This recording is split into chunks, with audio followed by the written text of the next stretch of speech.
Bottlenecks. I'm Wait. Ian. Hi, I'm Steve. Sorry, I forgot there was a break in between videos there. Yeah, so we defined yesterday what the concept of a story bottleneck is, and today we're going to tell you how to avoid them. It's true. The best way to avoid them is to not encounter them in the first place, and that's the bulk of what today is going to be about. Put simply, one of the very best ways to avoid a story bottleneck is to always make sure that the clues to get through the bottleneck, the potential bottleneck, are accessible regardless of how many successes or failures you have obtained. In traditional RPG terms, this means making the clues something that are either passively available to all players, they just might not pick up on them necessarily, or coming up with a way that if the players leave the scene, the adventure continues. There could be a variety of ways to do this. Last time I mentioned an example about a ghoul city. As written, if you miss the clue, the adventure ends, there is no forward, the ghouls do their evil plan, and the world ends. It'd be easy enough to simply say, if you leave the scene, if the players leave the scene, the kidnappings continue, they follow the ghouls to other locations, and this continues until they actually unravel the clue, or possibly at some point the players have marked themselves as a target. It's very easy to overcome the bottleneck that way by making sure that there are contingency plans in place for if it's missed. Another option is to simply make sure it simply can't be missed. There's a game called Trail of Cthulhu and others in the Gumshoe system that come with the basic assumption that all clues should always be accessible to anyone who possesses the relevant skill. This leads to another problem we'll talk about in a future video, which is that of party composition. But the basic principle is sound. If someone has the observational ability to see this clue, they shouldn't necessarily have to succeed at a high difficulty roll, or even necessarily even use a success to get the information. If I am a skilled forensic analyst, I might not be able to tell you exactly what those bullet fragments in the wall mean, but I will be able to tell you those bullet fragments in the wall are potentially significant and should be investigated. I will at least be made aware of the existence of the clue, if not the actual full ramifications of the clue, just by the fact of my background.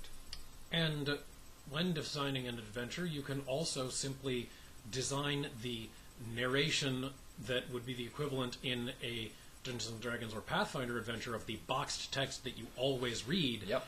that gives clues that will lead the players further, even if they don't have any kind of skill that gives them something extra. An important thing to remember for the DM and also for the players from different sides is that the players really only know what the DM tells them. If it's important that there's a clue on the chandelier, you need to mention that there is a chandelier. There's a temptation for the DM to gloss over and simply describe things as stuff like it's a typical ballroom, and then wonder why no one ever thought to investigate the chandelier that no one ever really knew was there. The flip side of that, though, is for the players. Players, your DMs have a lot of work to do. There's a lot of description. Pay attention to it, but also be prepared to ask simple questions like, is there a chandelier? What are some features of I look around, what are some defining features of the ballroom? Give the DM a prompt to get to anything they haven't gotten to. This really is a two-way street because we are fallible. Even boxed text is fallible. There are plenty of times when there's boxed text giving basic descriptions, and then if the players investigate this feature which was nowhere in the original boxed text, read this. How are they going to know? Unless you specifically point it out, which might actually be very obvious because you go from a smooth reading of the script to improvisation about something you didn't talk about. If you don't point it out, the players aren't going to notice. And if you do point it out, the players aren't going to wonder. They're just going to beeline straight for the obvious clue. This, honestly, is something that we could go on at length in many videos about. The techniques of describing a situation are something... We've both had to learn it through practice, honestly. And we'll probably in another video later on get back to the idea of improvising, especially when you've hit a bottleneck you didn't realize was coming. But importantly, if you take one thing away from this video, it is that when there is a clue in our system, a success means that you uncover the clue in an advantageous way. You don't necessarily uncover everything about the clue. It does not magically tell you where the bullet was fired from by which gun without proper tools and analysis. But you uncover the clue in an advantageous way. A failure means that you uncover the clue in a disadvantageous way if the clue would otherwise bottleneck the adventure.